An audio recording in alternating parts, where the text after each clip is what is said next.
What drives a seemingly respectable medical professional to a life of brutal crime? This is the question that haunts the story of Thomas Neill Cream. Born on a spring day, May 27, 1850, in the bustling city of Glasgow, Cream's life started innocently enough. A move to Canada at the tender age of 4 saw him grow up in a world far removed from the sinister path he would later tread. The son of a lumber merchant, Cream's early life was relatively uneventful.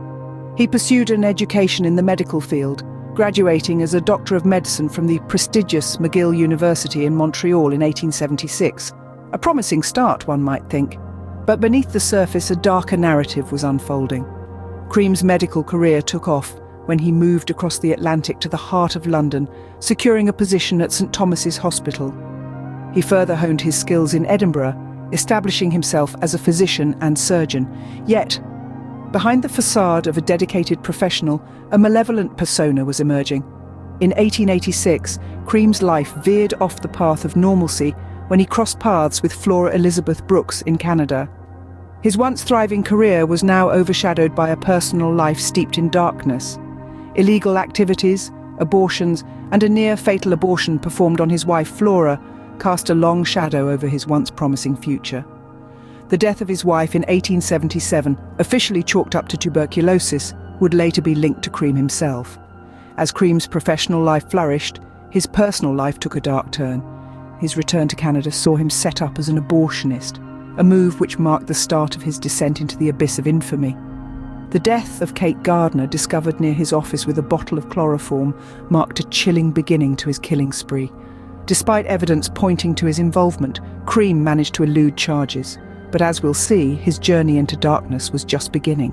The descent into infamy began with a tragic love story. Thomas Neill Cream's life took a dark twist when he met Flora Elizabeth Brooks in the late 19th century. A young woman from Canada, Brooks was drawn into Cream's web, unaware of the horrors that lay ahead. Cream's medical career, while seemingly legitimate, was a facade for illicit activities. He had already begun dabbling in illegal abortions, a practice that was not only dangerous, but also morally questionable. Tragically, Brooks herself fell victim to Cream's reckless procedures. A near-fatal abortion led to serious health complications, forcing Cream into a marriage of convenience with Brooks. However, the young woman's ordeal didn't end there. In 1877, Brooks succumbed to her deteriorating health. Her death was officially attributed to tuberculosis, but whispers of foul play began to circulate, with Cream's name at the centre. The tragic demise of Flora Elizabeth Brooks marked the beginning of Thomas Neill Cream's descent into infamy. After Brooks' death, Cream returned to Canada, setting up shop as an abortionist.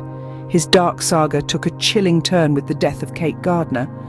The young woman's body was discovered near Cream's office, a bottle of chloroform by her side. Despite mounting evidence, Cream managed to evade the law, his medical credentials providing a veil of respectability. Unfazed by the death surrounding him, Cream packed his bags for Chicago. His sinister journey was far from over.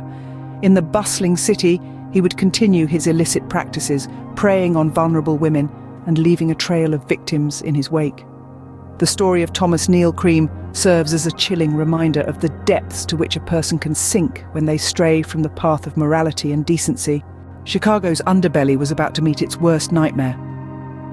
As Cream relocated to the Windy City, he continued his illicit trade, offering clandestine abortions to the city's most vulnerable women. His practice preyed primarily on local prostitutes, leading to a horrifying string of victims. Among them were Mary Ann Faulkner and a woman known only as Miss Stack. However, Cream's malevolent activities didn't stop there. His sinister mind concocted a deadly scheme, marketing his own homemade epilepsy elixir. This so-called remedy was a deadly cocktail of poison, claiming yet another victim. Daniel Stott, an epilepsy patient, fell prey to Cream's lethal medicine. The irony was not lost on the city's populace. A doctor, sworn to protect and heal, was instead doling out death in the guise of treatment. But Cream's audacity knew no bounds. Not only did he escape justice, but he also had the gall to write to the local coroner, demanding an exhumation of Stott's body. His aim? To shift blame onto a local pharmacist. This was a chilling display of Cream's manipulative prowess and his ability to escape the law's grasp. As the death toll mounted, so did the noose around Cream's neck. The authorities were closing in, the city was on high alert, and his name had become synonymous with death and deceit. Yet Cream proved to be as elusive as he was ruthless. He managed to evade the law, slipping through their fingers just as they were about to close in. The Chicago killing spree had come to an end, but Cream's reign of terror was far from over. He was a chameleon, blending in, always a step ahead of the law. And as the heat in Chicago became unbearable, Cream found refuge across the Atlantic, setting his sights on a new hunting ground. With the law closing in, Cream found refuge across the Atlantic. London's streets were about to be stained with more blood. After his release from prison in 1891, Dr. Thomas Neill Cream made his way across the Atlantic to the foggy alleyways of London. His taste for murder, far from quelled, was only growing. In the dimly lit corners of the city, Cream found his new hunting grounds. He set his sights on the most vulnerable, the women of the night. His first victims were Ellen Donworth and Matilda Clover, their lives cruelly snuffed out by the poisoner's deadly concoctions. But Cream was not content with just murder. He sought to exploit his heinous acts in a chilling game of blackmail, implicating prominent figures in the deaths. Yet, as the body count rose, so did the whispers in the city. The authorities were closing in, and Cream's twisted game was nearing its end. In October of 1892, the Lamberth Poisoner was finally apprehended. His reign of terror had come to an end, and London breathed a sigh of relief. The trial that followed was swift and unyielding. The evidence against Cream was damning. His murderous spree, his attempts at blackmail, and his utter disregard for human life were laid bare for all to see. The jury found him guilty on all counts. As the sentence was passed, Cream was led to the gallows. On November 15th, 1892, the Lamberth Poisoner met his fate at the end of a hangman's noose. As his life ebbed away, the dark legacy of Dr. Thomas Neill Cream was sealed. Yet, as the city mourned its victims and tried to move past the horrors, a new question arose. In the shadowy corners of London, whispers of another notorious name began to echo, the name that would forever be linked with the city's darkest days. As Cream breathed his last, whispers of another infamous name echoed in the dark corners of London. Could Cream also be Jack the Ripper? This question has intrigued true crime enthusiasts for decades. The tantalizing possibility of a connection between Dr. Thomas Neill Cream, the Lamberth Poisoner, and the infamous Jack the Ripper has sparked countless theories. However, the evidence, or lack thereof, tells a different story. Persistent rumours and wild speculations often suggest a link between Cream and the Ripper. But a closer look at the facts reveals gaping holes in this theory. One glaring inconsistency lies in the prison records. Official documents confirm that Cream was serving time in an Illinois prison during the Ripper murders in Whitechapel, London.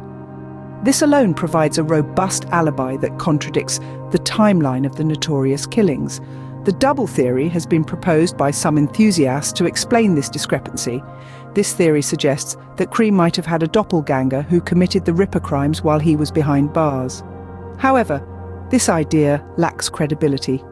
It would require a level of collaboration and deception that seems far-fetched, even for a man as devious as Cream. Respected Ripperologists, or experts in the study of Jack the Ripper, also cast doubt on the Cream-Ripper connection. Esteemed Ripperologist Donald Rumbelow, among others, has expressed skepticism regarding Cream's involvement in the Ripper slayings. The lack of a consistent modus operandi between the two and the geographical challenges further undermines the theory. In summary, the Jack the Ripper theory surrounding Dr. Cream is fraught with inconsistencies and lacks substantial evidence.